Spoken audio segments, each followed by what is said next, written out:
Oh, hello, hello, hello. This is Dirty 20 Gaming. My name is Kevin, and these amazing people have agreed to come and play a game with me today, and that always makes me happy. So let us meet the interesting people. For the first time ever, I think you must have moved your camera or something. It looks like you've got a wasp nest behind you in the corner. Bison underscore Stonefist. Tell us Oh, about your things. That that's lamp. a paper lantern, like an Yes, actual paper lantern. yes, I know. But I can see why you'd think it was a wasp's nest. Uh, hi, I am Bison underscore Stonefist. I'm a regular on this channel. I've been here a lot, and I've been here a long time.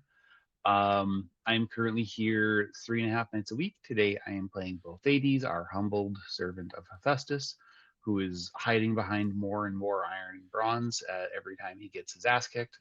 Um, Before the week is done, he might be wearing plate mail. We'll see. Um, on alternating Wednesdays, which means this Wednesday, I am in Hellhounds 20's lovely Humbled Heart campaign. It is in the Humblewood setting. It's D&D 5th edition ish.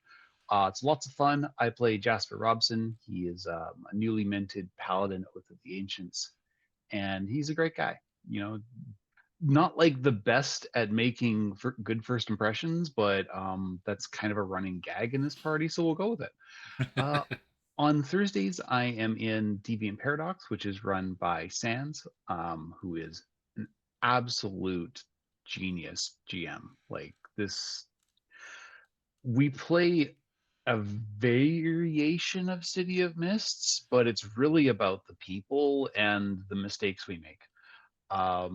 It's totally unique. I call it our CW show because it really is about relationships and talking to each other and not talking to each other.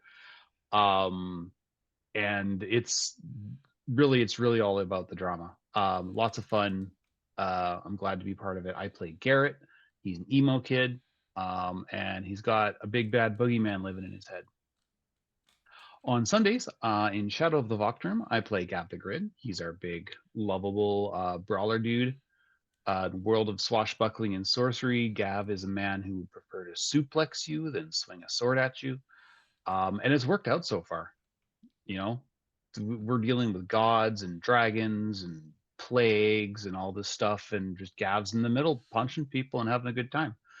That is run by Siosa. It is a very lush and feels extremely lived in world.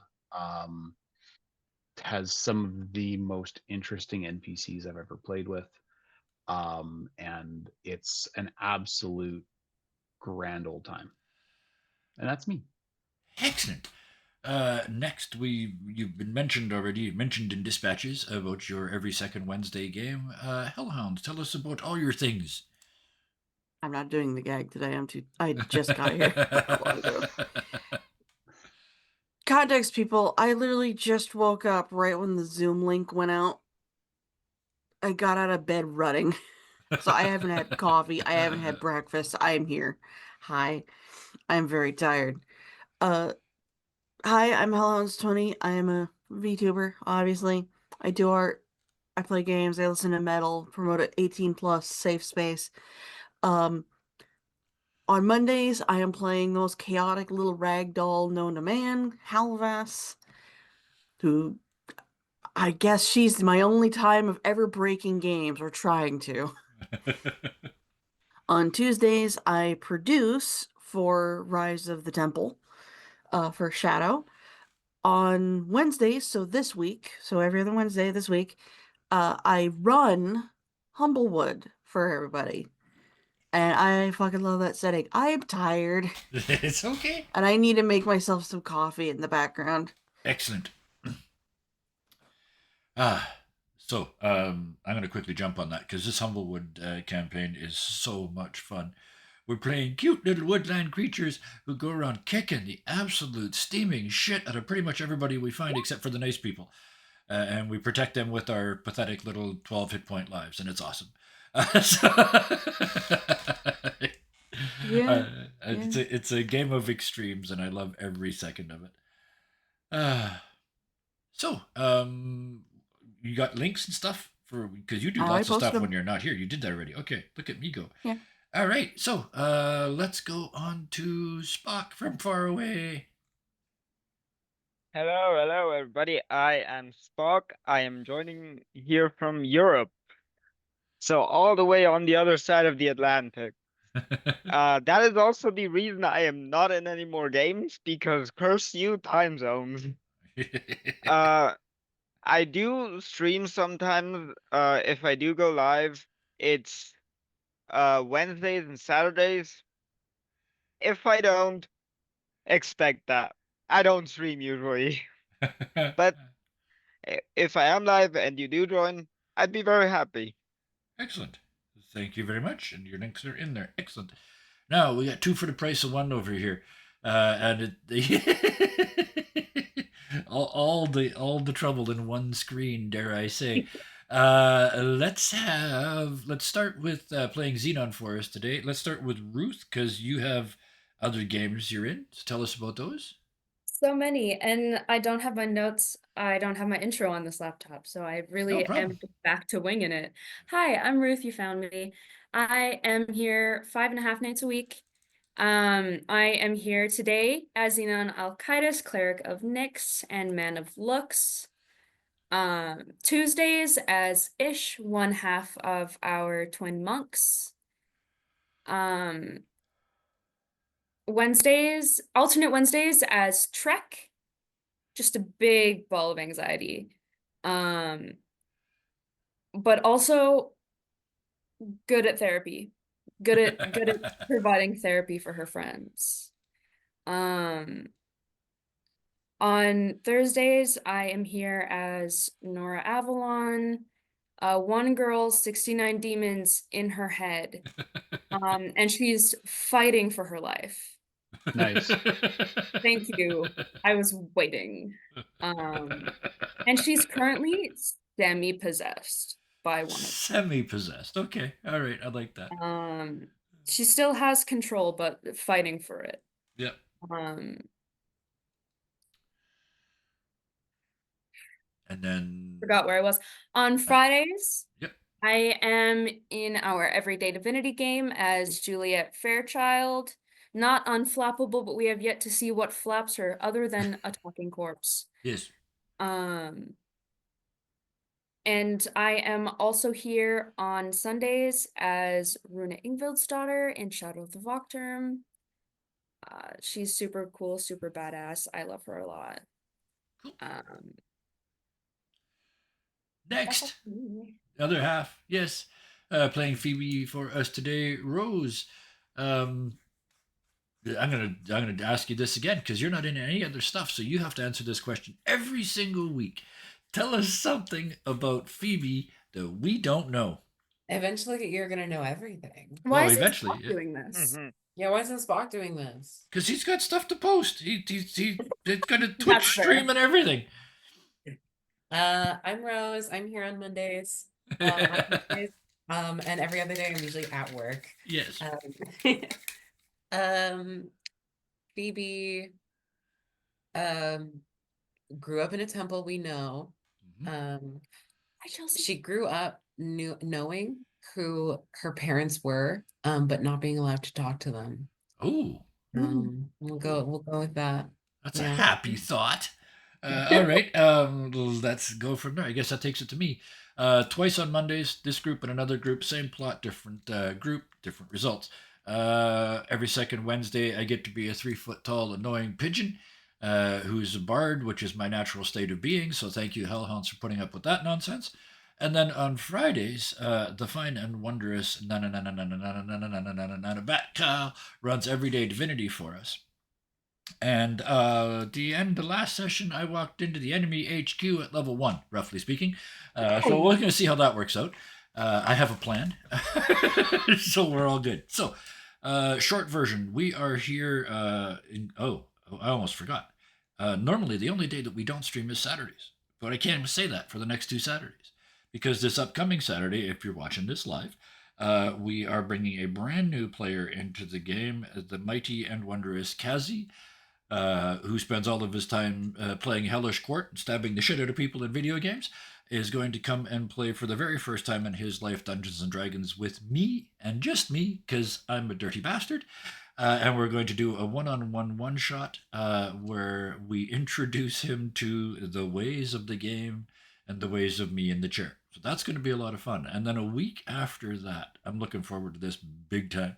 As part of our Streamiversary celebration, but we actually missed the real Streamiversary, so we're going to do the affiliate Streamiversary instead at the end of this month, and we're going to do it on the wrong night because, ta-da, welcome to Dirty 20. We are going to play Havoc Brigade, a game we have not played in ages, and I'm going to bring as many of the oldest of the school back for this game as I possibly can. And Freeburg has been mauled 3 times in the past by this game. It has been 6 years since the first time we played it, and so the game is called 2190 Days Later, which is 6 years. And we're going to send all of the orcs and orc-related critters into Freeburg one more time. For anybody that isn't going to watch it, I have one thing to say to you.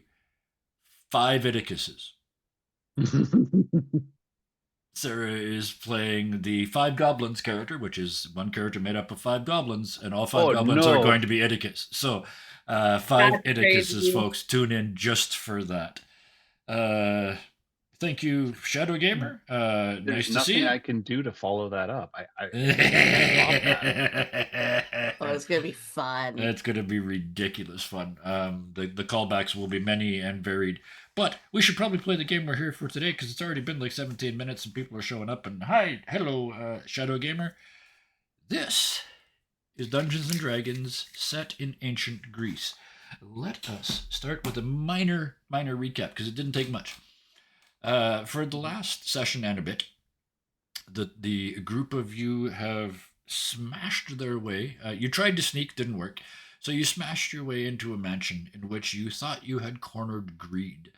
You cornered them, and Phoebe had a moment of weakness, whereupon they took everything they could get their hands on, and got a little bit greedy. But they were charmed, so it's all okay.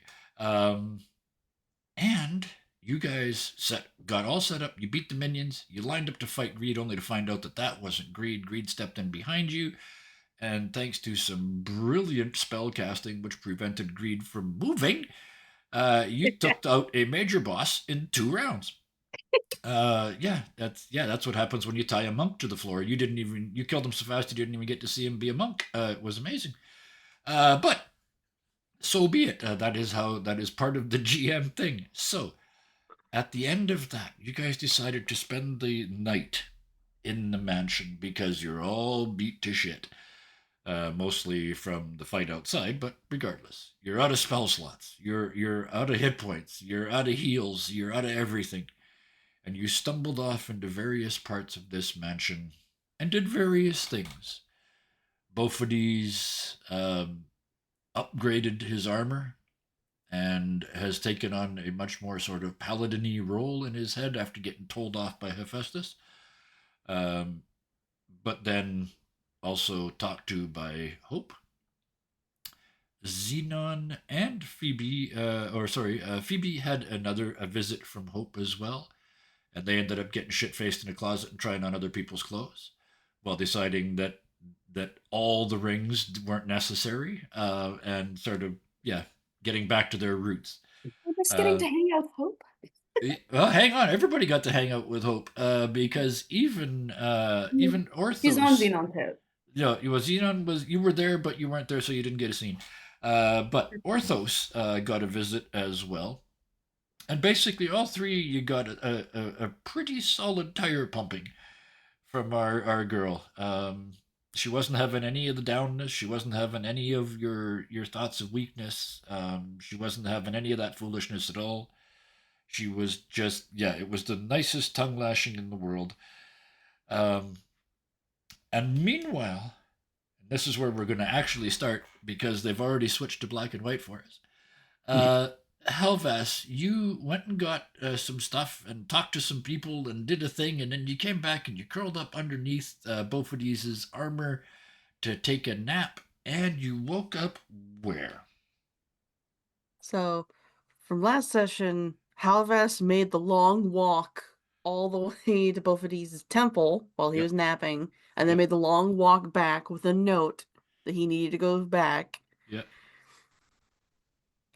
And as soon as she got to where she would usually like pass out with the note on top of the armor, everything turned black and white, and she got sucked into another adventure. Yes. She had been deposited at a baseball game where Babe Ruth was coming up to bat. Yes. So, yeah, she's black and white right now. That's So- not very good. So what did that look like? Let's start there. Let's get Helvast back to the party before everybody wakes up in the morning. Crowded, invigorating, really weird, fuzzy black and white vision. Got hit by a baseball at one point. Almost got thrown as a baseball at one point. Yeah. All in black and white. I love it. Yeah. Okay. So, your re-entries have been epic. So, give us a re-entry. How do you get back from the baseball game back to Argos? Yes, Bison. Yes, there was a squeaky noise. Now there's a dent in her head. I feel like everyone is like gathering around in the foyer, like about to leave. Yep. And then they start to hear this weird radio announcer voice like talking about like the ninth inning. Yeah. And then there's a crack noise. And Yep. flying just conveniently through one of the doorways, Halvas flies by, slides across the floor yet again, goes through another doorway, and she is still black and white. Yep. And all I want to add to that is you've got one of those little flags, the little stick, and it's got Yeah. the like this is New Yeah. York whatever whatever The what is it, Mets? Yankees or Yankees, something like yeah. that, New yeah. York Yankees just as you go by. Gosh, I need to Flapping. double check that. I have a friend from New York who's gonna kill me if I don't get that right. That's why I didn't The want to Yankees say is because the team. there's two teams there, so I don't know shit about baseball. Anyway, so while you confirm that it is in fact a Yankees flag, Red Sox. It was the Boston Red Sox. Boston Red Sox. Okay, all right. So the Red Sox Oops. go whistling by. That's all right. It was in New York. They had to play there at some point. So Also, kind of tumbling around behind her are candy bars. yep, yeah, absolutely. A stick of cotton candy because that used to be a thing at baseball games. No, because Babe Ruth is a candy bar as well. It's a chocolate bar with peanuts and nugget. It's really good. I missed it. I missed the joke completely. I feel so. I need more coffee. That was magnificent. All right, so that you go sliding through the room. That sound of that sort of Helvas sliding past, plus perhaps the smell of chocolate and baseball game going on. Both of these, you were asleep in the middle of the floor, in the middle of like you just face down in the lobby. Passed out next to a cradling an anvil like a teddy bear. Yeah, and you're with your new armor on it. So Yeah. we're gonna have you wake up first, just to the sound of, and you open your eyes just in time to see Helvas slide out of the room in black and white.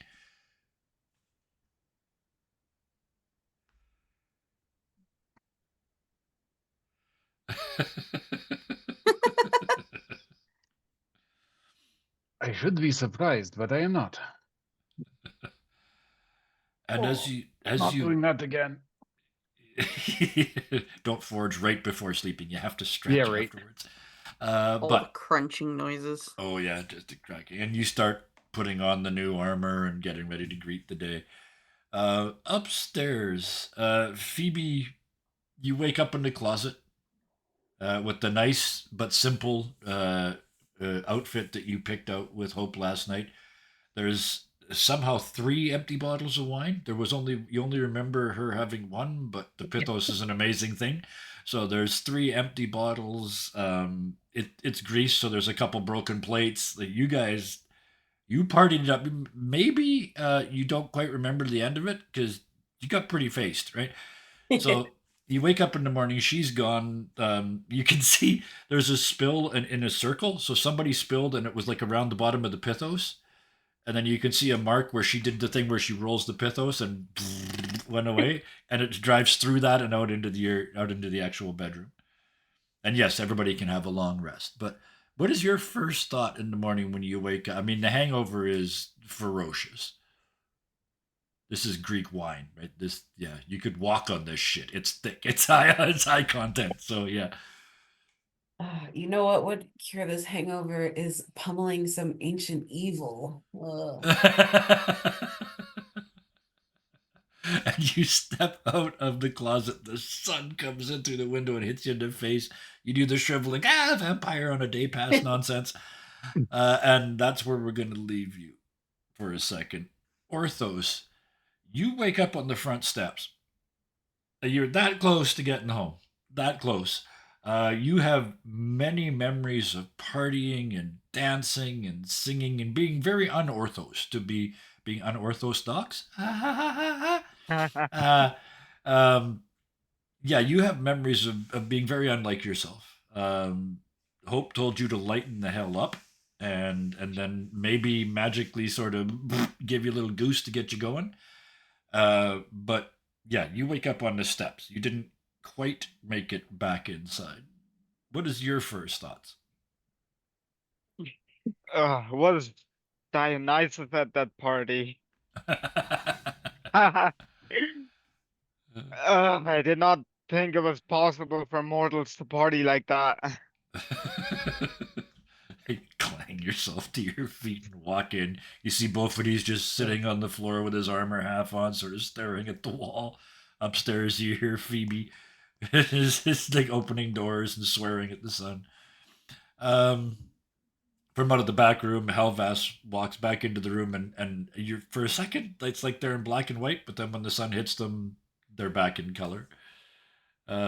Oh yeah, still yeah, little buzz going for Orthos. 100%, You don't yeah. need you don't need the hair of the dog that bit you because he's still biting. He's still got you, yeah.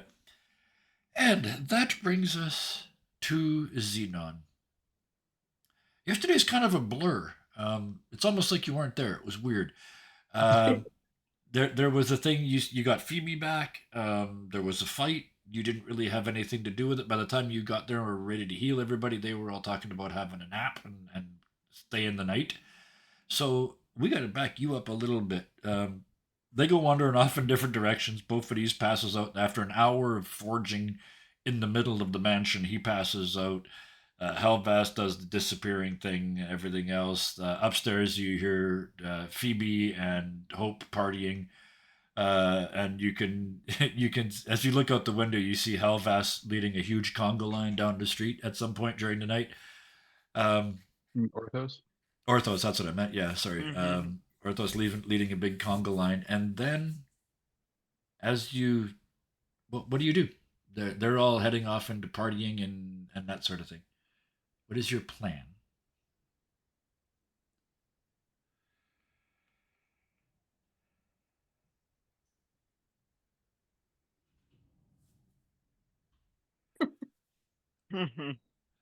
If you don't have a plan, where are you going? Because they're pissing off Oh all wait, over the place. me. Phoebe's up. No, I want Xenon. Oh, sorry. We're gonna get Xenon caught up. So yeah, Yeah. If Xenon wasn't really in the fight, which we know that what that yeah, um he's gonna let them party as much as he'd love to join. yep, Um he wants to do something useful. okay, Um so he is gonna perform some espionage around the theater oh, because while we okay, don't know much about violence, we know that it had something to do with him talking about a bad play. yep, Um, okay, so checking out, sussing out the theater, okay, um, trying to find what he can. okay. Are you taking Hope with you? Yeah, Okay, she's my little um, baby. Talk about hope partying with me. How's Mhm. hope in two places at once? The hope is the creation of a god. Hope was actually it could be in many places at once. Perfect. So speaking of which, uh, Xenon, you head out of this incredibly stuffed mansion of greed, past the two cyclops out in the yard, out of the gate, and you look down at the city and He's probably also gonna like find like a throw pillow or something to put under Bo's head. okay, yeah, Just like because yeah, the floor and that anvil probably not yeah. the nicest place for a head to rest. He's got his helmet on, sleeping. So yeah, Well, he would be sleeping on his helmet, that's like fair. just Yeah, using that as a headrest. yeah. There will He'll now probably permanently be switch it a out. face-shaped smudge. Just on the side of the helmet. Yeah. Oh, that's Before he And you goes. think you get sleep lines from a pillow? Sleep lines from a a Greek helmet is nasty. Anyway, let's get back to Xenon. As you head down into the city, you see the Orthos party go by. Just woo hee ah hoo. Um, and Hope just kind of giggles. And then as you get closer to the theater, give me what's your passive perception before we do any rolling? Good question. Good. Yes, I think it Probably. is. I think it really is. good. Okay. 17. 17, yeah. Okay. Um, it's late in the evening. You get there just before the last show starts. They're doing the same show 3 times a night, which is a lot for one theater. The actors, that's a lot of strain. Plus, it's just like that's a lot of seats. And you can see that there's not very many people going to it. The sign outside is, it's nasty marketing because it's like, uh, in the part originally written for the recently deceased, Phoenix Stream, now being performed in his honor. Da, da, da, da. And then you can see from the blurb and from the write up, it is a very politically motivated play. It is about rich people staying rich and poor people knowing their place. It's about political overthrow. It's about insurrections and violence. But there's hardly anybody there. So, what is your plan for looking around? In this time, they have playbills. Do they have Yep. playbills? Oh yeah. Yep. Taking a look to see who wrote it. Yep. Written and produced and directed, which is never a good sign, all by Mr. Dominus, who is actually the owner of the theater, and not a playwright, and has never written one before. You would know enough about this town to know that. Yeah, he's the executive, and all of a sudden he's in charge of all this. He wrote it, produced it, directed it. Yeah, all of it. The only thing he isn't is on stage. Which is probably a blessing from the gods. Mhm. I think Xenon is gonna find a way to meet the playwright after the show. Okay. Um. I'm really just like, Yeah. what would he do? Yeah. Which is So, why I'm taking a moment. so to get, how do you plan on getting into the theater? The show's about to start. He'll pay to get in. Okay. So He'll you, pay yeah. the ticket price. So you head into the theater. You go into the actual little box office, and they take your coin and put it in the jug, and you make your way through the waiting area. There's an open area with a bar at the end of it, and then the theater is off to the side. And after you sit through, it's bad. It's like high school theater levels of bad writing. You can't believe the dialogue. There's huge plot holes in it. It's really horrid. People are standing up and walking out. The few people that are there are standing out and walking out. The actors clearly don't give a damn. They're just going through their paces. And when it all comes to an end, there is what can only be described as desultory applause. And it's not a standing ovation, but it's just that they're applauding and getting up to leave at the same time. So it kind of, for a second, looks like one.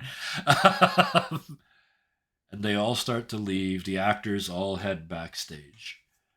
One of the ushers comes up to you and says, and just sort of gestures at the door. The show is over. It is the final show of the evening.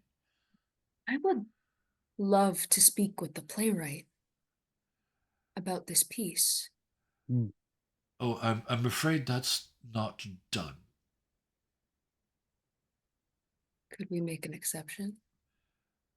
From behind the stage, you hear, What's this? A fan? A fan? And they step out on stage, and they are dressed more outrageously, more expensively, more dramatically than anybody that was in the play. They've got ruffs and collars and diamonds, and they're makeup, full stage makeup, even though they're not on stage. They step out onto the stage and take a stance as though they are like a high school actor, like standing there facing forward, looking for the light. How can I help you, young man? Do you have a urge to be on the stage? And there's this huge grand gesture. Not at this current point in my life.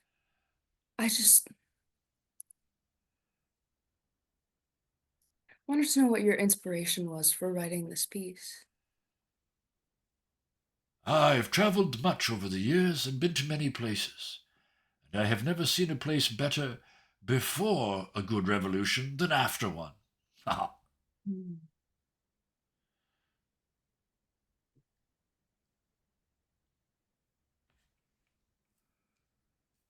The actors and stagehands start to just sort of move away from you, like they don't even want to be part of this. And Xenon is gonna like talk up the play a bit more, talk Yeah. about how well the actors did, Mm-hmm. and casually slip into conversation, inquiring about the death of Phoenix Stream, Okay. seeing if he might have any idea what happened to him. Give me a deception roll, because you're trying to you're trying to lie to him more or less to get information from Nix, help me. him. Whew! That's a dirty 20. I rolled a 19. 30-20. All right. Sick.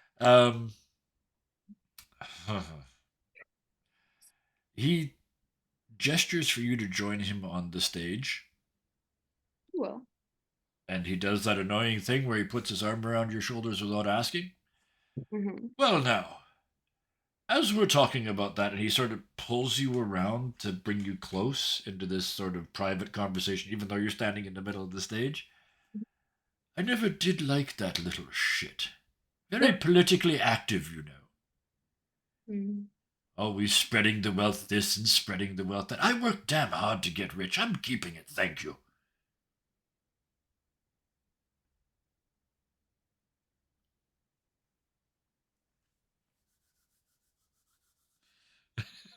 So his passing would be seemed beneficial for you. Out of your way. Obviously, like Yeah. not accusatory, Yeah. like Mhm. in Okay. casual conversation. Give me a persuasion roll.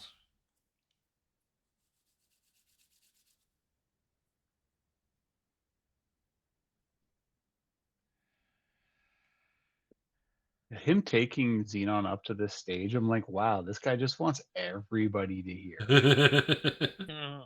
because of how amphitheaters work and acoustics.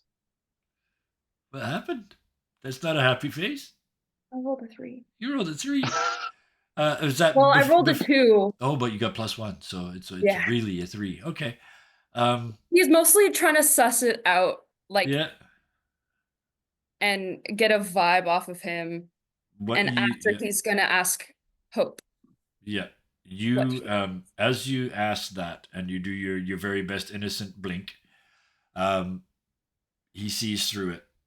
Mhm. and the eyes just harden, just clang like a gate coming I down, figured something like this and the might arm comes off of your shoulder like your poo, right? Like it's just like ooh yuck, and he's get out of my theater. I will not be accused of such things here. And he dramatically gestures at the door. Yeah, And Xenon's gonna leave. yeah, and as you turn and leave, you see actors and like stage hands and whatnot peeking around corners and seeing how things went. And you leave. As yeah, Yeah, Xenon's kind of got all he needs. yeah. And Um, as you and step outside, yeah. as we step out, Mhm. Xenon kind of just looks down to his hip. Yeah. I probably shouldn't say this, but what an asshole. I mean, you can say whatever you want. He can't hear you. By the way, that's like violence, right? You knew that, right? I figured. Yeah, that's definitely him. And you look down and she's got like little boxing gloves on and the helmet, like the sparring helmet, and she's looking back at the door and she wants to beat him up. Not alone. Damn, I wasn't expecting to find violence like that. That's not. Well, he bashes a play, Yep. gets marked Yep. brutally, Yep. and then the playwright says that. Yep. Oh yeah. I got what I came for. Yeah. And he's gonna head back to the mansion. Yeah. And when you get back to the mansion, where do you go? You walk in, both of these is still crashed on the floor. Helvas is missing, but that's sort of usual by now. The party seems to be coming to an end upstairs. They're singing badly, out of key, and a different song from each other. So they're probably pretty close to passing out. And Orthos, you hear outside coming up the stairs. Dun dun dun dun dun. Oops! Bang! And when you look outside, he's passed out on the steps. Xenon is gonna pray. And then he's gonna fall asleep on the couch. Yeah. A reasonable place for one to fall asleep. Yep. And wait till he hears stir. Yeah. And devise a plan. Excellent. So everybody gets a long rest. Only two of you are hungover. I'll let you role play that as needed. I'm not going to have any dice roll effects because of it. And with that, you all come stumbling downstairs, upstairs, through doors, across floors, back from the next room, and all come together in that big open area at the bottom of the stairs in this mansion. At about this time, a bunch of your acolytes show up, Bophides. Well, not yours, but from the Temple of Hephaestus. And they start, they do nod at you, but they're clearly on higher orders because they don't come to you for advice or anything. They just start grabbing shit and taking it. Like they're taking the art off the walls, they're taking the statues, they're taking the carpets, everything. They're just hauling it out the door. He stops one of the older apprentices, Yeah. one of the ones he recognizes. He's like, "What is happening here? We are not thieves." Oh yes. I'd salute, but like both hands full. The fuzzy one, the little furry one, came and talked to the head. Hang on a second, and he puts down the statue and kind of stretches his arms out. Yeah, your little friend, that you've been hanging out with, the furry one, came to the temple and talked to the boss, and apparently we are now redistributing all this wealth mostly back to the people who it came from, with a few exceptions for the poor folks down in the poor part of town, as per boss's orders. Now, keep in mind, Bophides is wearing a Corinthian war helm with the full Yep. horsehair brush, Yep. and he's looks at him as you were. It's like, good. He shakes his arms out, picks up the statue, and heads out the door again. Right. Lift with your knees, not your back. You don't want to end up like me. It's not the same as hammering, is it? As he heads out the door. So yeah, they're cleaning the place out. The rest of When you, you yeah, when you look at Elvis? Halifax, their arms are full of Babe Ruth bar. And she just grabs one like, want one? They're in black and white. Even when you rip them open, even the chocolate's in black and white. Yeah. Does it taste black and white? No, Which it I tastes, imagine would it's taste full. like TV static for Yeah, some no, reason. yeah. Oh, I like that. Full Technicolor taste. Yeah, the full meal, Yeah, the real chocolate bars. Yeah. You can watch Both experience his first ever sugar rush, Fair. Yeah, even under the helmet. yeah. And he's like, I do not think I would like another one of those. Just- Whoa. yeah. I feel like I need to go for a jog. Halves has 3 in her mouth. Just that thing. Yeah. They're moving at different rates. And as the 1, 2, 3, 4, 5 of you, I had to count because there's only 4 windows. The 5, at least I didn't count myself this time. I'm getting better. The 5 of you sort of, as last person to the room, I think would probably be Phoebe, right? Like coming down the stairs. So you come down the big curving stairs. Orthos comes in the door, sort of closes it behind them. You all in that room, as Phoebe's foot touches the floor of that main open space, you hear yelling from down in the city. Orthos, you're right by the door. So let's start with you. What do you do? Orthos kind of has his hand on his head where his head will hit the steps and was like, oh god, it is too early for this. I cannot handle anything right now. Yeah. So hung over, one horn's crooked. That's not. I couldn't resist. Just grabs and moves me like, Give it a quarter, return back. Yeah. Do you open the door, Orthos? Because you're, like I said, you're inside now. So Yeah, I hadn't even let go of the handle and yeah, I just open it back up. Time for us to get going. you open the door and look down at the city, and the rest of you can see out the big double doors. There's a fire, and then another one about half a block away, and then another one about half a block away, and then it turns 90 degrees and there's another one about half a block away. It's just this shape starting to wander through Argos. Oh, that cannot be good. Quickly before we go do damage control, and figure out which of the evils is responsible for this, I found violence. What? What? Ooh, The I haven't owner seen of anything. the theater and the Oh. playwright. Probably not Mhm. great to deal with that during the day, as they're doing 3 shows a day. Hmm. Stake out at night probably. But that's all. Just so It will be so very no. public. Orthos, after seeing the fire, stops one of the acolytes of Festus and just gives them a long list of items and tells them to get all of that stuff. We're gonna need it to put out the fires. Oh, you're gonna have to talk to our boss. We're under instructions to do this. Hey, Bo, a little help, please. I have You people. just hear creaking Yeah, as he turns. yeah. And he's like, after all that has happened in the last 2 weeks, you see fires burning down Argos, and you say you are not going to help.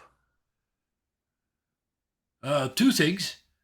There's lots of guys back at the temple that can still go help if the boss says so. And 2, oh, by the way, the boss wants to see you. And there's a grin, like an impudent grin. They think you're in trouble. If I make it there first, you are on anvil scrubbing duty for the rest of the month. And he starts down the hill. Yeah, slightly less confident, but they're sticking by their guns. They're continuing to carry stuff back to the temple. Basically, he's telling him, like, Orthos- you better fucking run. Yeah. Yeah. Xenon, Orthos tells them, you don't need to bring it personally. Just send someone who can bring it. Okay. Xenon, as Bo is heading to the Temple of Hephaestus, Xenon is heading to the Temple of Nyx to Okay. get more help. Okay. And while we're there, Phoebe, where are you headed? To the bar. Back into the mansion. Is Halvas and Orthos still there? Yep. Okay, I'm gonna go. I'm gonna talk to them, and I'm gonna be like, "So, are we on, like catching the fire starter duty now?" Well, I did want to make another one of those, or at least a few hoses, like, what was it? Yesterday? Yep. Like yesterday, so that we can put out the fires quicker. Okay. So you're going to start, your plan is to get down to the city and make hoses. Helvas? I'll be honest, I was looking up Corinthian helmet to remind myself what the fuck that looks like. And So I heard up until the end. yeah, so Bo's going to his temple. Xenon's going to theirs. Phoebe is asking what like I'm kind of are we on encouraging- firefighting duty? I'm kind of more encouraging us to try and like go kind of where the fire is like starting, so that we can Cut it off. cut off Okay. where it's starting. Yeah, Okay. that's what I was thinking too. So Perfect. you know, Okay, so we're- Phoebe's doing that. Orthos is making hoses. And so encouraging Halvas, Halvas to come with me. Halvas, you're going with Phoebe? Yeah. All right. Phidias is going to the principal's office. Yes. All right. What order do we do this in? Oh, let's start with Halvas and Phoebe. Why not? The two of you hurry, scurry, and slip and slide down the hill back into the city, and you're trying to get to the start of the fires, like where they're not where they're already Yeah. burning, but you're trying to cut them off, right? Yeah. Okay. Yeah.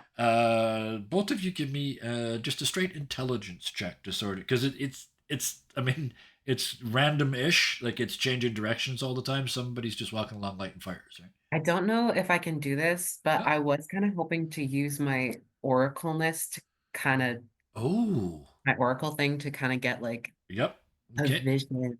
Yep. Their Okay. path. In that case, let's start with Halvas before I give you that, because that's right. You can force me to answer one question honestly, because you have that thing. So, Halvas, you're heading towards town. What do you do? You told me to roll an intelligence check. Yeah. Yep. What did you roll? A natural 1.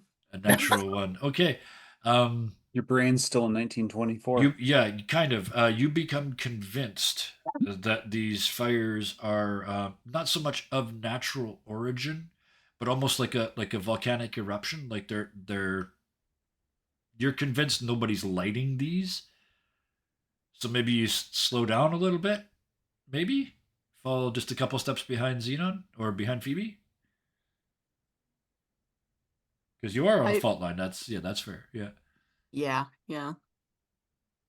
Oh, There gosh, was how far there was away- an earthquake how- recently too. So. Yeah, how far away is Pompeii? Oh shit. It's sort of just over the ocean over there. Yeah. She's gonna like try and climb one of the houses, like get on top of one of the Okay. houses to see if she can look at the volcano. Okay, looking for At any of the volcanoes. mountains in the area, like what's happening? Yeah. It's like I can just see her on top of a house, holding her hands like this because you don't have binoculars, but you're sort of looking around. Perfect. Strangely enough, no volcanoes, except for these fires, which are clearly on a fault line, as far as you're convinced. Phoebe. That's why it squiggles. Yes, Phoebe, Mhm. you just stop for a moment and remember your roots. Maybe it's the aftertaste of the tea that Hope made for you last night. Just that reminder that you are an oracle. What is your question? What do you want to know? Um, where where can I go to cut this fire starter off? Oh, how do I work this? That sounded good, right? Oh yeah, Right? it's yeah, yeah. I don't know. I'm not a good oracle. That's why somebody else has the job. Got it. Okay, that's all the time I needed. The response you get is there's it's sort of like a targeting circle that's shrinking in. It's like is it Fortnite where the map gets smaller every once in a Yeah. while? Yeah, Yeah, it yeah. shrinks. That's It's that's a every battle royale. Be in the battle royale. yeah. So it's that feeling like you're watching. It's going to take some time before it gets to a spot, but as it's doing that, you hear in your voice the same sentence over and over again. Madness is all in the mind. Madness is all in the mind. Madness is all in the mind. And then click, it closes around the museum. Helvas, I hope you like things from other times because we need to go to the museum. Funny you should say that. It's just gonna slowly raise up the Babe Ruth candy bar and gesture to it like, hello. I'm gonna need one of those. I'm very hungover. Oh yeah, take it. Like, Okay. So, Phoebe and Helvas are heading for the museum. yeah. By the way, oh, actually, let me make you roll for it. Insight check, Phoebe. You are inciting the oracle, the very god that has given you this message. Just click it. No, I Girl, just click I it. want to see what my roll is. Leave me Oh. alone. Wait, I can see over there. Oh, 23. This is why I Um, have my screen split so fucking my Capital bad. the phrase madness is all in the mind. The word madness is capitalized, not because it's at the start of the sentence, but because the evil madness is the source of these fires. Well, yes. Yeah. And the time you can kind of see the timing. If you get to the museum, you'll get there at about the same time as they do. Yeah, I wish I did a telepathic link before figure it out. Let's go with let's go to Orthos next. You run down. I mean, your big long-leggedy self. You go running down the hill. You start slapping these hoses together. So I presume you're going to where the fires started rather than to where they are now. Yeah, just like Because that's where they're where the there's biggest, right? There's where there's fires. I'm probably also gonna show like a few acolytes of Hephaestus how to build one of these so that they can go to other fires as well and help out. yep, and your artificer type friends, um, are there to help you as well. So just give me what is your artificering stat? Like what's your Int. okay, awesome. Give me a yeah, give me just an intelligence roll. Straight Yeah. intelligence. Uh, that is 18. 18. That's good enough. You know the pattern of the wells in this town, and you have enough of your artificer buddies with you that once you get the process started, it's going to take a while, but once you sort of show people how to do it and show them how to focus, you're going to be quite quickly put into sort of a supervisory role just by default because you know. Yeah. So people are coming to you, what do I do? And you're just sort of swamped with these people that are wanting to help because it is a town on fire and they will do everything they can to help put it out. So you're in that. You're actually putting out fires. Okay. I just heard David Bowie in my head singing "Putting Out Fire with Gasoline," but never mind. That brings us to which temple do I want to go first? Oh, I gotta save Bo for last. So Xenon, you make your way down into the city. You run to which Nyx's temple? Okay, and you The run one in. where I have a bit of authority. Yes, yep, absolutely. You run inside and you see a lot of the other acolytes and the other priests and whatnot. Most of them are praying. There's only a handful that are heading out the door with buckets and blankets and stuff. We need more hands. The head priest comes storming out of the back looking flustered. Like actually the first time you've ever seen them flustered. And but the fires could get here at any moment. And they're not. They're across town. Xenon looks him dead in the eyes. Yep. We need more hands. Give me an insight check. What's my insight?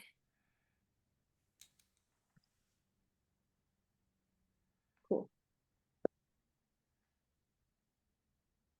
I don't know one. No, that's a 3. So altogether, that's a 10. A 10. Okay. The +7. Yep. You're lucky. With that, you don't know exactly what's going on, but there's something wrong with your boss. Normally, it would take more than 10 city blocks of fires, which is a big deal. I mean, let's be honest. That's a lot of fires in this place that's mostly made out of wood. It's not good. But this is not the calm, controlled boss that you know. Make sure that the fires don't reach here. We need to deal with the ones that could spread. 7 plus 4. No way. But what are you talking about? It could be here any minute. I have to get my things. And they turn to run into the back. And that moment where they're that selfish, it clicks. Somebody's got to them.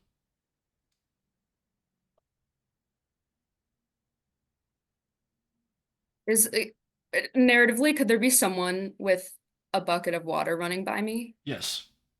I'm gonna splash that fucker in the face. So in front of all the acolytes and all the other priests, you take a bucket of water and in the face of the head priest of the Temple of Nyx. And for a moment, time stops. And we had the creaking neck from both of these before. Now there's 50 of them as every head in this temple just turns to see how this is going to play out. And your boss blinks a couple of times, looks up at you, draws in a breath, and you see the rage in the eyes. And then when they blink again, you... Better? What are you all doing here? Buckets, towels, everything you can. Get out there. Show them that the knight cares. And he almost runs you over as he breaks the grip of whatever had him and turns into the boss the get shit done boss that you know. And Xenon just goes, that's better. Yes. And as he heads out with the rest of them. And when you look down, Hope's got their full tank armor gear on, like their little helmet and the little glasses and the gloves, and they're peeking out over the edge of the Pithos going dun, dun, dun, dun, dun, dun, dun, dun, dun, as you head out the door and into the night. Where are you going from there? I thought it's still night. No, sorry, morning. Sorry, pardon me. You ran out. Okay. It was dark because of the smoke. See? Hey. Yeah. Hey. Saved it. Nobody saw a thing. I was like, if it's night, why aren't we No. sick in violence right now? Yes. So yeah, it is just barely dawn, just barely daylight. So yeah. Where are you going now?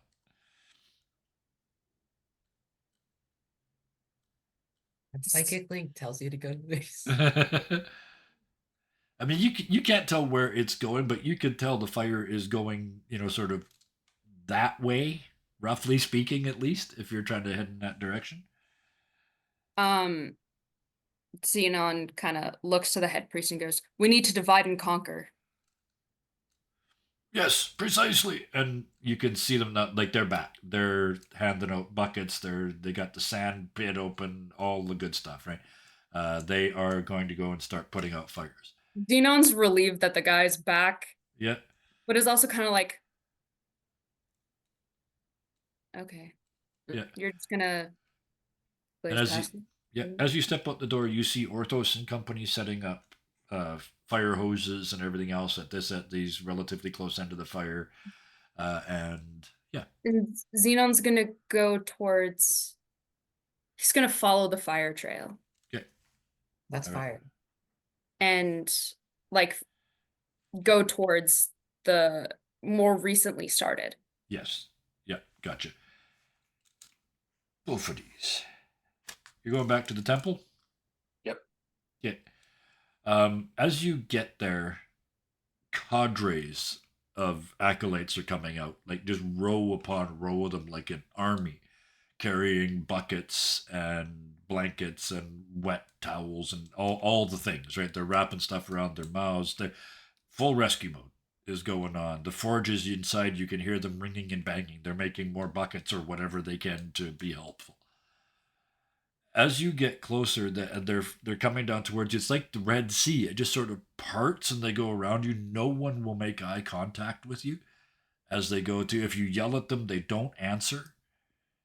They just turn and keep going to go fight the fires. You're at the bottom of the stairs, heading up into the temple. What do you do?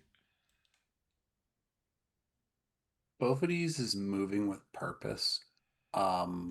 His visor's up, like he's got his helmet tilted back so he can see a little bit better. Yeah.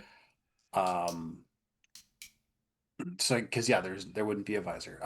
Yeah. Yeah, it's just the Corinthian helm, so yeah. Yeah, so he tilts his helmet back so he can see a little bit better and makes his way up to to where the main forge is, Yeah. because he would assume that that's where the main cleric would be. Yeah. So, as you head into that the holy sanctuary of the mighty forge, right? The most religious spot in the entire temple. The only person in there is your boss, the head priest. He's got his back to you, and you can see those shoulders, right? He's been forging for 40 years. This guy's just blang, blang, blang. You can't see what he's working on.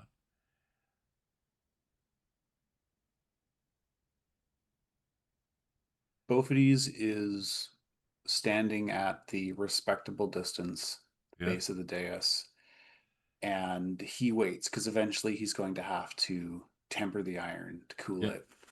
Mm-hmm. And he puts his helmet in the crook of his arm, and he waits. Okay. It takes a while because he's like, it was red hot when he started pounding, so you can hear the sound of the steel getting harder and harder as it cools off. And then he pulls what looks like a combination of sort of an axe head and a holy symbol that he's working on. It's exquisite, and he shoves it back in the fire, turns around to you, puts down his hammer, reaches down and grabs the quenching bin, like the bucket with all the water in it. It's like a 45-gallon bucket. He picks it up with one arm and a little bit of help from the other arm, and then like just does that with it, and a splash of water comes out of the top of it, and you're standing at attention, and it just all over you.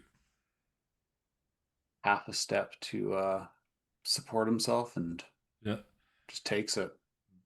Puts the bucket back down, and he looks at you and he shakes his head. Your little friend came in last night. Told us about the mansion and all the things that were in it. But I wasn't really listening to the words they said, because I could feel the vibration. your vibration. Like a stick in the mud you are. And he reaches down and dips his fingers in the water and comes over to you, and you can't move, right? You're at attention, basically. Mm. And he goes, flick, with the water in your face. And he leans in and he says, you got a full beard, right? Mm. He reaches up and like gets the fingers in it, right? Like if you move, you're losing beard hair. Oh yeah, just like Yeah. Hope did last night. Yep. And he leans in real close and he says, you need to lighten the fuck up. And he shoves you backwards and you fall. Give me a dexterity save. See if you Boy. fall on your ass or not. All right, this is gonna be a flat roll. Yeah. Forgot what system I was playing today. Round dice, round dice. That is a 9. A 9. Yeah, you're on your ass. This huge, powerful man just shoves you and you weren't expecting it. And you just fly back through the air and hit on the ground and slide back. And you slide because there's a lot of water underground where he threw it at you, right? And he's walking towards you. But by the time you stop, he's towering over you again. And he says, you have any idea the terror you have rained down on your acolytes? Those under my care, I instill in them a sense of discipline and duty, And as I have for 20 years. One eyebrow goes up Spock-like. And he says, is that what I taught you? And you think back and he has always been the gentle giant. When you make a mistake, he helps you. And you realize that for 20 years, you've been kind of being an asshole to your underlings.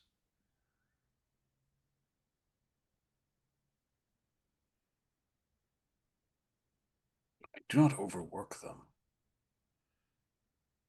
I ensure that they are well kept. They're taken care of. Dip, dip, flick.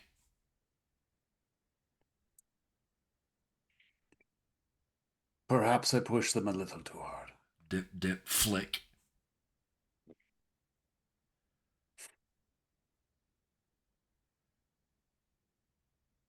And for the first time in this entire exchange, she actually looks up at him. Yeah. And Argos is so unlike Sparta. And now he nods and stops flicking at you. Stop chasing your troops into the battle and start leading them.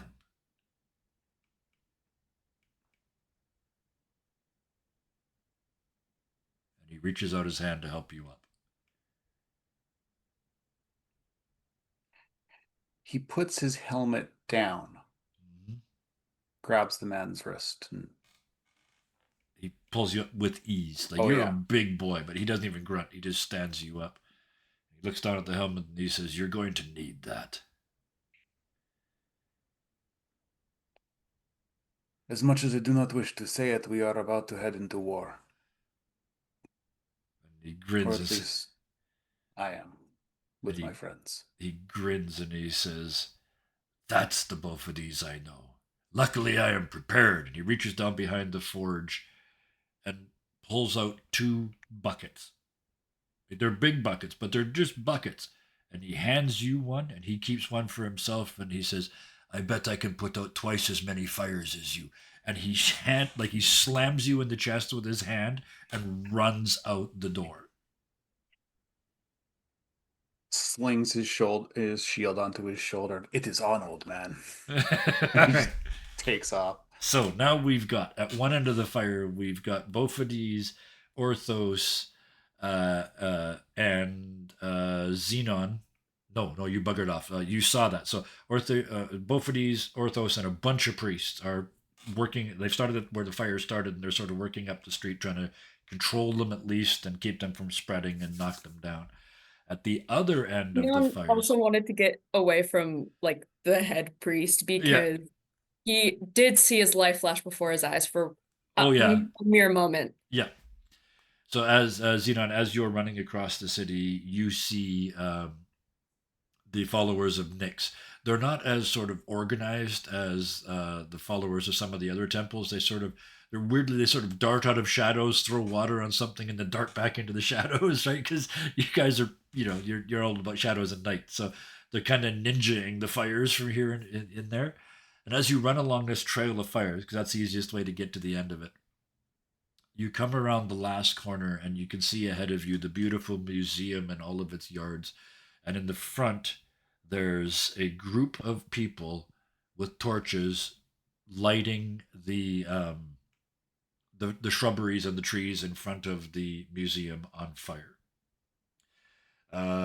Phoebe and Helvas, you guys come around the corner at the same time and see the same thing. So the three of you are there.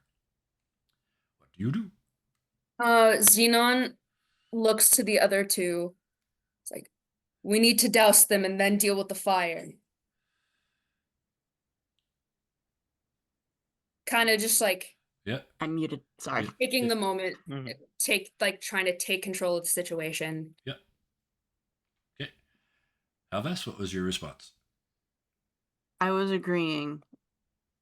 Out of looking at my spells, I don't have anything that is watery, and then I looked at Misty Step and thought about it.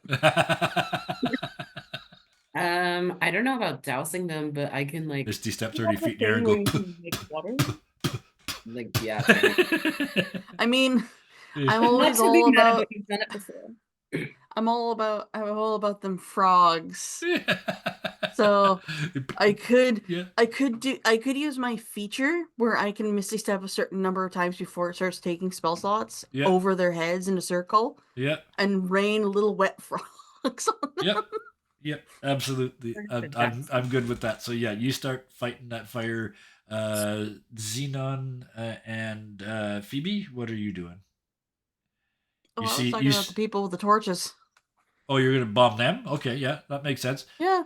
So yeah, you guys see Halvas pop up into the air, start to fall, pop up into the air, start to fall, pop up into the air. Every time they do, it's like it's raining frogs from them, and that's falling down onto putting out some of the torches and that sort of thing. What are the two of you doing? Xenon with his bucket of water, because I assume he grabbed one, Yep. is going to splash it and try to get as many of the people Yep. as he Okay. can. Yeah, and there's a well fairly close by, so you can sort of start doing like that's your plan is to just splash everybody in the region and put them out, like sort Deal of with knock them them out of there. first. Yep. Okay. Put out the fire starters. Yeah, and then start putting out the fires. That's the plan. Yeah. But he's watching, making sure that it's not getting too close. Okay. I need actually I don't need a perception from Xenon because your passive is good enough. Passive perceptions or perception rolls from Phoebe and Helvas, please. How do I see my passive perception? It was right there. Senses It's 14. So I should probably 14. roll. Yeah, give it us a roll and give me the higher of the two. What you rolled or your passive. Okay, Well, let's go with your passive because you rolled an 8. So yeah. And Helvas? You need my passive perception? Yeah. That's a 14. 14. Okay, give me your roll just to see. Give me a perception check. We'll take the higher of the two because that just makes sense. Stop going underneath my tablet. No, I live here now. It's just like I have another D20. That is 21. 21. Okay. So Helvas and Xenon both notice. Phoebe not so much with only a 14. As you're splashing water on things, and especially from your high vantage point, Helvas, you see Madness walking in through the front doors of the museum inside. I feel like Halvas is gonna be ending her third Yep. Misty Step. She's gonna see them. They're gonna Yep. freeze midair, Yep. fall and plop conveniently on one of her party members' heads. Yep. Okay. it So could she be said- Xenon's because he's heading that direction. Yep. That makes Yeah, so she lands on your head, points, and goes, "Madness is going into the building." As Xenon's already running for him. Yeah. Yeah. Phoebe, you're fighting fires. You're fighting fires. Where the hell did everybody go? You look and they're heading Yeah, I up the didn't even know stairs that into they're the going museum. Yeah, you didn't see them. Um, Yeah. I think Xenon would have gone, Phoebe? Okay. Yeah. So yeah, you hear your name. You turn and look, and Phoebe's or Xenon's heading up the stairs into the museum with Halvaz clamped to their head. Excuse me. You follow in? All right. Yeah, I was gonna say I didn't really want to fight any fires. I just wanted to find madness. Perfect. So we're gonna leave both of these in Orthos for a little while because you guys are just fighting fires, right? There's no roles for this. You guys are just cleaning up the mess. But inside the museum, and this is an ancient Greek museum, so the stuff in here is like Iron Age, Bronze Age. It's from it's Mesolithic. I mean, it's Stone Age stuff, right? This is and all kinds of stolen stuff because museums have been doing that since the beginning of time. So there's some Egyptian stuff and some Persian stuff that probably was taken during a raid or something. There's a painting of a mammoth, and there's a guy in the corner, like a selfie with the Yeah. mammoth. Mammoth selfies, yes, I love it. And The headstone of Alexander the Mediocre. Yes, yes, and all those sorts of things. And standing in the middle of it, looking completely lost and confused, is the bony, dreadlocked, bearded, crazy eyed, loincloth wearing, filthy, dirty Madness. And he turns around to you and grins. Much wonders to see, isn't there?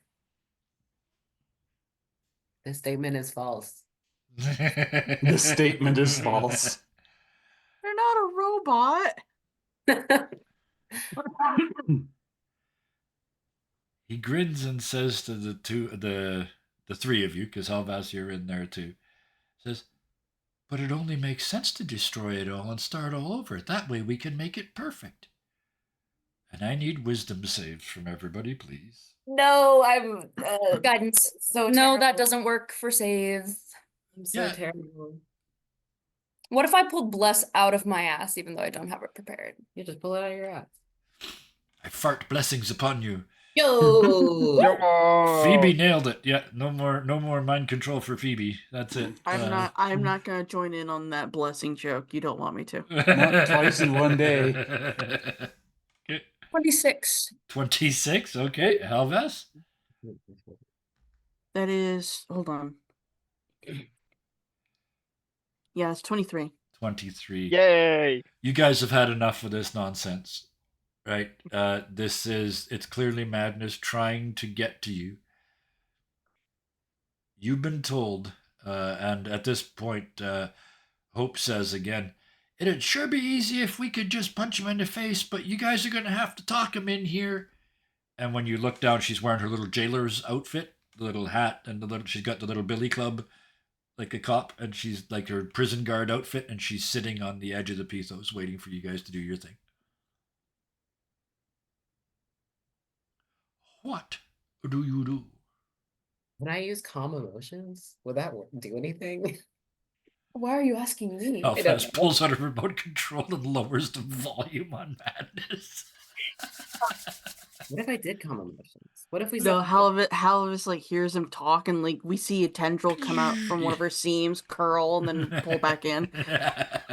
She's an eldritch creature. Yeah. Madness is not gonna do anything. Yeah. That's fair, actually. Yeah, that's reasonable. Yeah, if you had failed, I would have. Yeah, you should have had advantage on that. Not that you needed it, but yeah. Okay, so what do each of you do in the face of madness? Oh man. I've seen. Well, the good news is Halvas doesn't need to blink, because if we get him out of our sight, he disappears. Yep.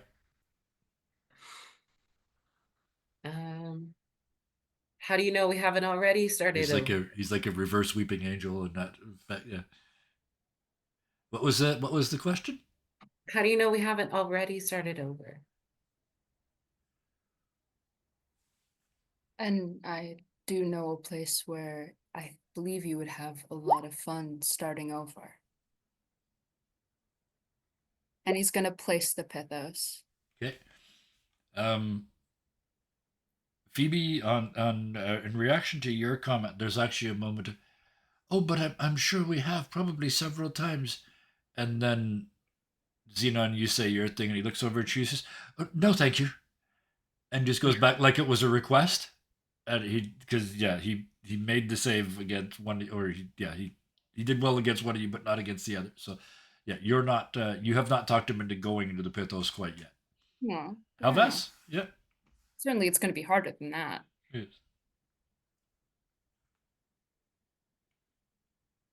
Adding anything?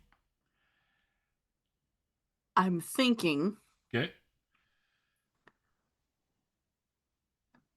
I think like Halras is gonna climb down from Xenon, not taking their eyes off of Madness. Yep. Xenon will help. Just kind of like bring out the arm, Yeah. elevator down so Yeah. that Helvest Yeah. doesn't have to climb down and potentially be out of line of sight. Yeah.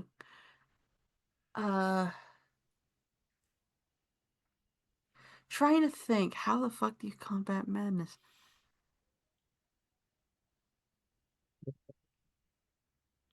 I've been looking forward to this one for like 13 sessions. I've been looking forward to you guys facing off against Madness and trying to talk him back into the Pithos.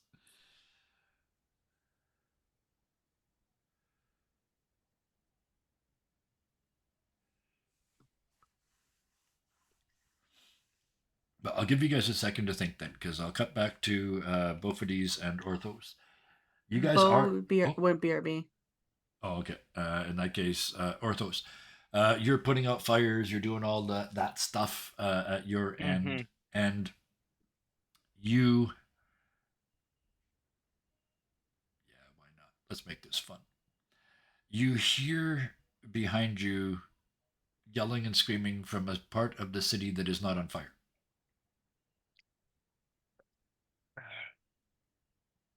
This is too much. I cannot be everywhere at once. I snatch I snatch whoever looks smartest and is nearby Yep. and just tell them, you continue coordinating. I need to do something. Mm-hmm. And then I head to where the screaming was. Okay. The it's only just up around the corner, otherwise you wouldn't have heard it over the fires and everything else. And as you step up around the corner, you see the municipal buildings up at the end of the street. Mm-hmm. And in the middle of this fires and everything else, there's people protesting in front of the municipal buildings. You can't read the signs from here, but they're marching up and down. Orthos craft a makeshift bullhorn real quick. Yep. And just talks into it as loud as he can. I'm pretty sure everyone there will be able to hear it. Yep. Guys, this is not the time. There's fires all over the city. We need to put them out. Okay. Give me a insight check, because there's no response. Inside. Yeah. Nope, that's a 3. Okay, so you have no idea why, but they're not listening. They're continuing to protest. Both Yell of these, louder. That always works. you were in that same space. You heard the yelling and screaming, and then you saw Orthos rush off around the corner, and then you heard him bellowing because he's a minotaur. So of course, when he yells, it's a bellow.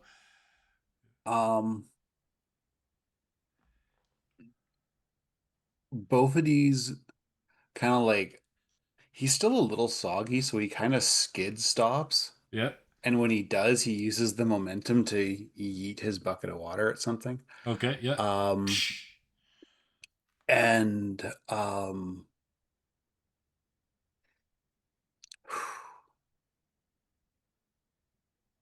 he hands his bucket off to the strongest looking apprentice that's nearby.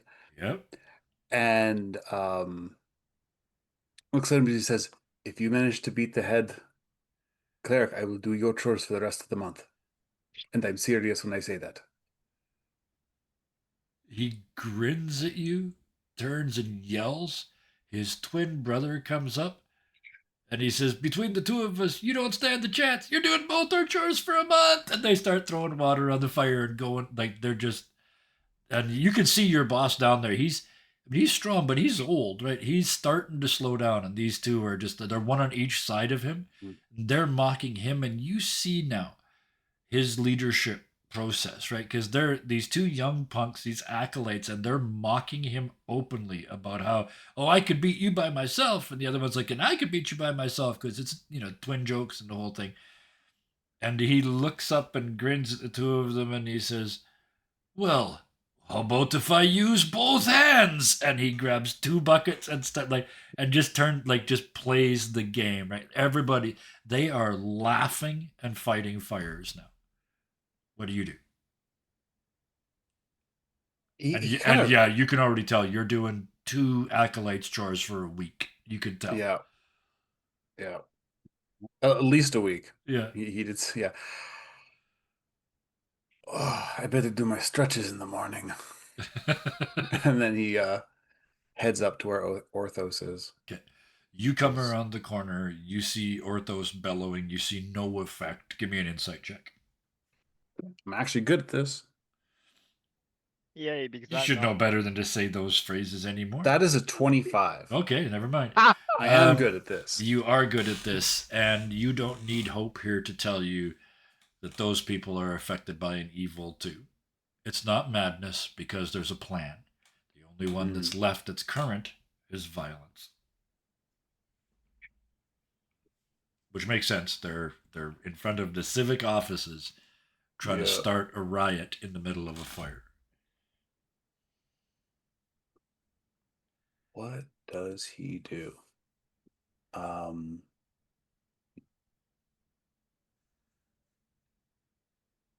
give you a chance to think. Let's pop back to the three at the museum. Halvas, we were Right, because both and I have been talking. I see you guys have been planning, so I want to give Halvas a chance to do what they're going to do first. Yeah. You're muted. Yeah, it popped up saying I was muted. Okay. Do you guys have an idea? Yes. Then go for it. Okay. All right. Xenon and Phoebe. Am I Madness stands before you. We don't think you're mad. You know, madness is entirely, let's just pretend like this conversation that we had beforehand happened telepathically. Madness is entirely dependent on how people perceive your actions. And to us, you just seem like some random Chad on a Tuesday. You seem wise. You seem smarter than the rest of us. And here, there are many people who will hear you and think the way we do. I don't have anything else. I'm madness. It says so on the tin. And he holds up a tin with his face on it, and it actually says madness on it. That's me. No, you seem perfectly sane to us. Isn't your name blah blah blah the same? Wonko the same. Wonko the same. I did use that name. Yeah. So are you mad or are you sane? Either way, many people will listen to you. Here. And you I'm look gesturing down, towards the Pandoras. Yeah, and you look down at the Pythos, and as you do, the outfit has changed, and Hope is now standing on the rim of the Pythos in their cheerleading outfit. Not saying anything, but they're giving you the full cheer, and they stop and give you the thumbs up. And say, you got him on the ropes. Keep going. Keep going. No, it must be really hard to be so isolated in your own thoughts. That must be lonely. But I'm the only real one. The rest of you are just a projection of my imagination. Well, you know what's oh God, I'm fumbling. Xenon. Xenon, help me. Oh, Is that lonely? it must be lonely to be. Oh, there it is. Oh, fuck. There it is. Yep. It's like the magic falls off. I know what it's like to feel lonely. There are plenty of people in the Pythos who think just like you. They Here start you to won't shrink. Ever They start have to feel fold. lonely again. You look down at Hope, and she's looking up at the two of you, just awestruck. And I'm joining. Madness starts to shrink. First, it's like Halvas. he's just shrugging. Yep, Yeah. Helvas, yep. Halvas is gonna grab the Pithos and scooch it closer so he doesn't have to move. And he does the hands up like this to the Pithos and leans away. It's going to take one more line. Yeah, Mhm. don't worry, I'm just holding it for when you're ready. Okay. You will never have to be lonely again here. People to talk to. You won't have to sit with your own thoughts, the projections of your mind. Oh, hit him with the cave. Hit him with his own cave. I love it. Yep. Go ahead. Phoebe, you were about to say something. We understand you here. We'll debate with you.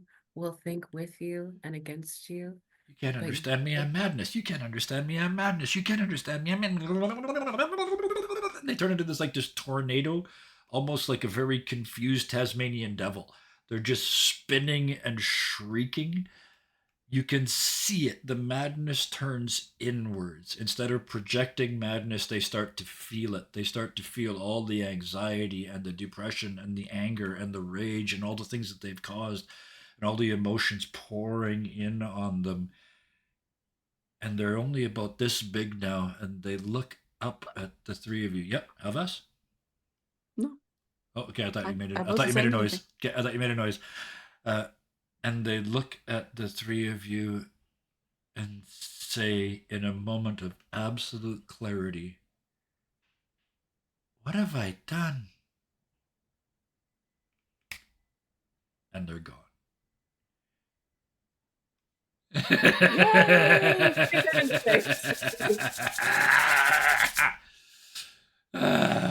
This is why I play the game. Look at those faces. Look at those proud faces.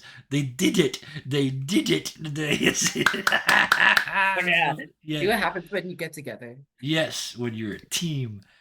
Beautiful. You look down and Hope just looking down the hole. She's, oh boy, I think I'm gonna go talk to him. I think he That's needs fair. someone to talk to. And she flickers in front of you, and she's wearing like a nurse's outfit, the little old-fashioned little cardboard hat with the red cross on the front. And she's got a gigantic hypodermic needle in her hand. Oh, Okay, I'll see you guys in a bit. And you hear this. Halvas is gonna hand her one of the candy bars. Oh, that's perfect. Sugar and morphine. Ah. And you hear the footsteps going like the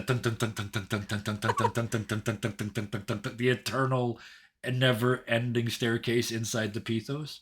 Xenon's just gonna resheath the Pithos while she's doing that.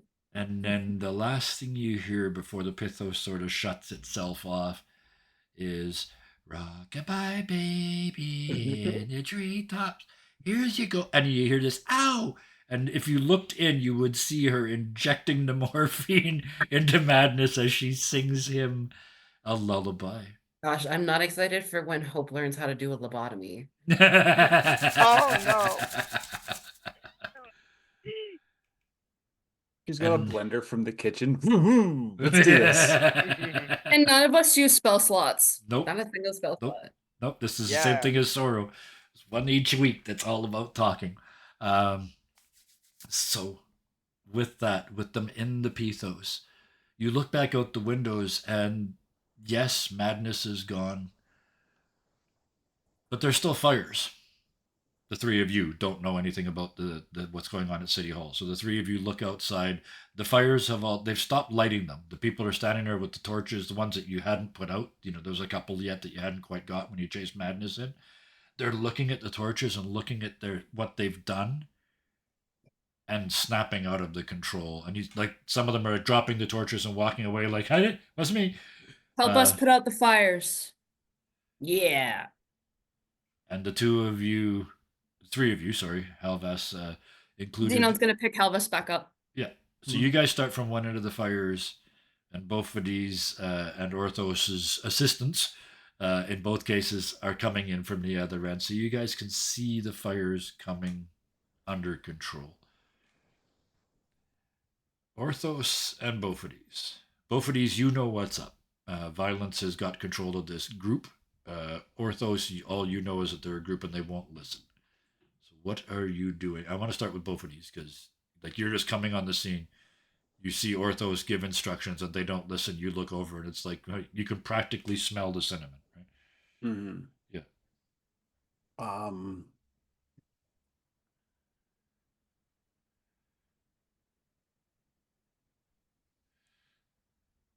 he's not an orator. Nope. Intimidation would work. Except your boss kind of just told you that. I know. I Yeah. know. Yeah. Um,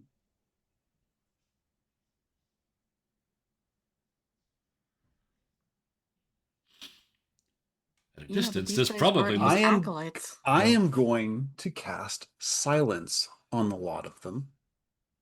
Okay. And then I'm going to step up in front of the municipal office and he's going to look at them and say, now that I have your attention,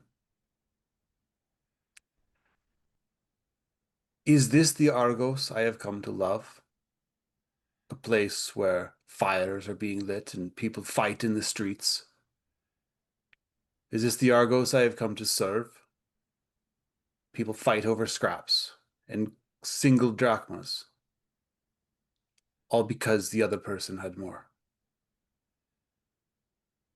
Is this the Argos that I came to protect?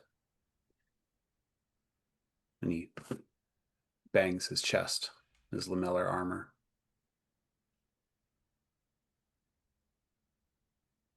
You have grievances. We have a system for it. The forum is over there. You are Greeks. You're not animals. Act like it. The gods are watching. Show them why Argos is the greatest city in Greece. Orthos, you hear that speech. They're on the brink. They're silenced. You can see a couple of them are still but they're making no noise. Most of them have gone neutral, and now you can see, you can almost smell the cinnamon. Now you see what he saw a moment ago. As much as they're becoming passive, they are still under the control of violence. What do you do? Orthos is gonna turn big. Yep. And I'm gonna stomp the ground so that like the entire square shakes. Yep. Like a bull giving you the I'm about to charge thing. Yeah. The Yeah. pawing the ground. Yep.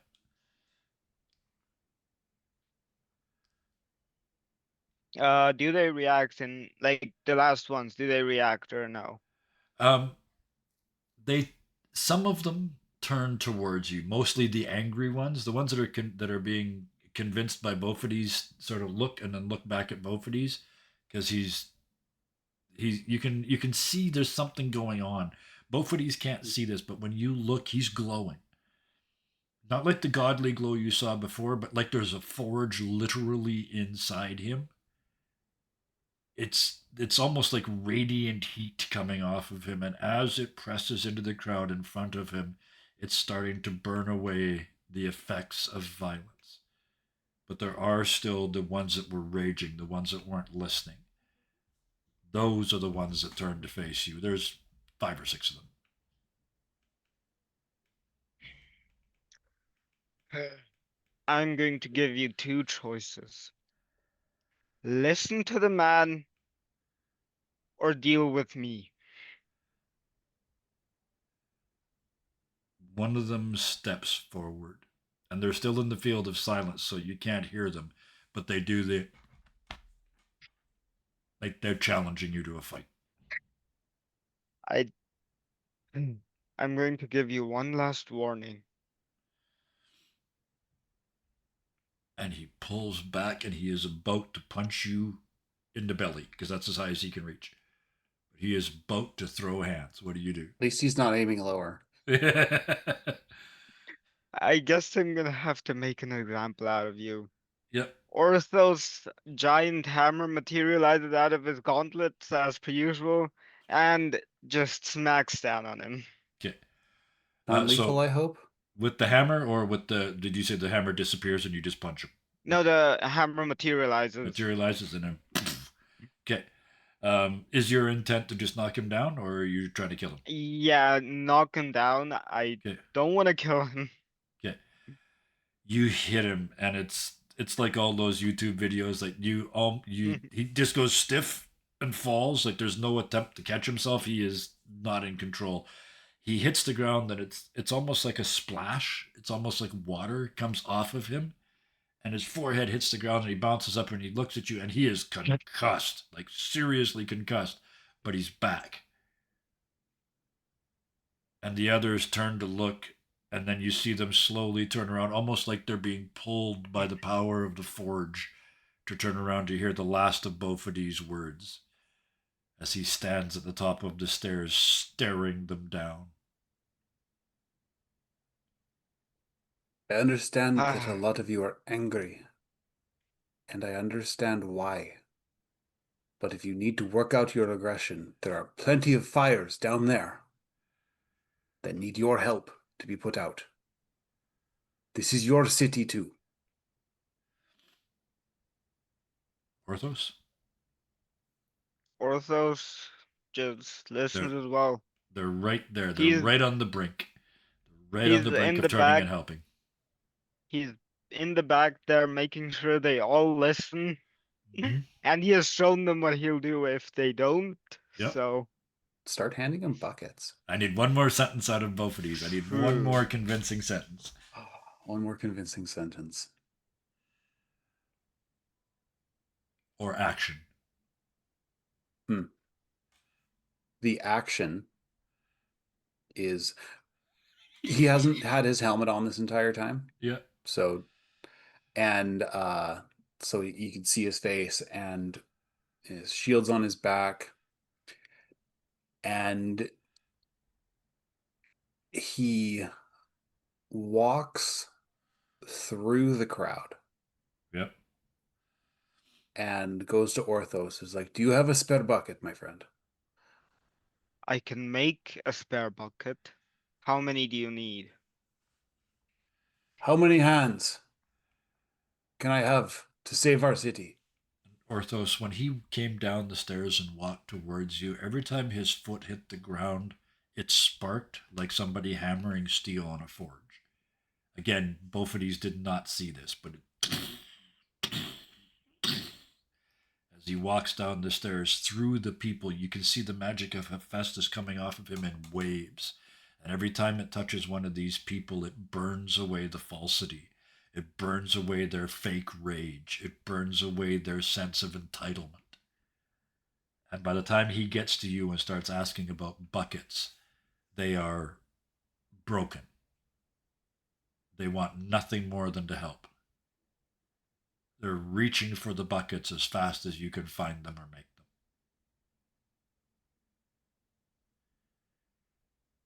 And I think that's as good a spot as any to drop the curtain on tonight. We're going to pan out over the city of Argos and out over the ocean to the Mediterranean as we see the pillar of smoke still rising from the city. But it's getting smaller and it's getting lighter. The citizens are pulling together. You hear very quietly and in very small groups at first, but then more and more join in until the city is singing. There's not a anthem for Argos. There's not an official anthem, but there's some very famous songs, mostly heroic tales that bards sing. And as we pan into the distance like a seagull flying across the Mediterranean who's had enough of this shit and is heading for Egypt, you can hear the whole city singing these old songs, these powerful songs, the songs that make Argos what it is. And perhaps for the first time in almost 2 weeks, there's hope.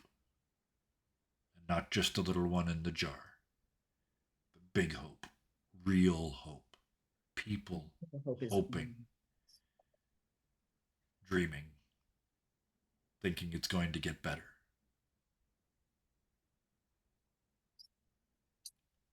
And that is where we will drop the actual curtain on tonight. Oh, yeah. I love this game. Um, my favorite thing to do when I'm running games is to make people feel special, make people feel like they solved the problem, make them feel smart. And I got to see that so much tonight. The ladies on the couch, man, Xenon and Phoebe, the high fives, and I don't give a shit about Xenon and Phoebe. Hit Rose Rose in the face. Rose and Ruth. Yeah. The two of you sitting that's what gaming is all about. The high fives, the we beat them, the yes, oh, we're so smart. Right. I love that. It was so much fun to watch you guys win and do it on your own terms with like you just did it. You just stepped up and you knocked it out of the park. I love that stuff. Thank you so It much for felt that. really good as soon as Xenon said, "That must be lonely." Yep. And you went, I was Yeah. like, I think we've got it in the bag. Yeah. I think Yep. we've got it in the bag. Yeah. Yeah. And at the other end of that fire, Orthos and Bophades also, that was a really neat scene because I forced you both to be like social. Right? I forced you both to make a speech, right, or to make a stand, right, to do something, and then I challenged Bophades in particular to do it in a different way. So thank you for letting me beat you up tonight. The you guys, both of these, I slapped both of these around again. That's two sessions in a row. He's been slapped around. So thank you for that. Xenon and Phoebe, great scene, magnificent. Helvas, I know you were tired today, Hellhounds, but you just sort of dropped in with these moments of sheer unmitigated joy. It's like, here, have a chocolate bar. Perfect timing, right? It just goes to show you don't have to talk all the time to make a difference, right? It's like, here's a chocolate bar, here's this, it's just bang, bang, bang, just walking along dropping bombs, and I love it. It is so much fun to watch somebody with that skill, because it is a skill to be able to just and walk away, right? So thank you for that. And again, Spock, thank you for Orthos. To go from waking up piss drunk on the steps, like still drunk on the steps with a hangover and a forehead bruise, to inspiring the artificers of the city and then backing up both of these in that final confrontation. Great session from all of you. We didn't do a lot of rolling. We didn't need it. The story told itself today. So thank you all very, very much for that. To the people watching, if you're watching live, thank you so much. If you're watching the VOD, which is where most of you apparently do the watching, thank you for watching all the way to here. And if you are watching on YouTube, do the things, the buttons, the things, you know them. Do them if you'd like. And either way, whether you do or not, thank you for tuning in. Scott, I see you in there again. And we had our new visitor earlier on in the day. I hope you stuck around. I see all the cast chat in there, the cast chatting in chat as well, so that's fun too. But with that, we get to the important bit. This is to all my players, to all the members of our Discord, to all the people that are watching this, to all the strangers that see it in the future. You can make a difference every single day. You can make a difference in every single interaction you have with anybody in your life. It's not easy. It's not easy being nice sometimes. But I think if you've got the energy, it's worth it. So, if you've got the spoons, as a personal favor to me, please, until the next time we see each other, be nice to each other. Bye-bye. Have a good day. Bye. Bye.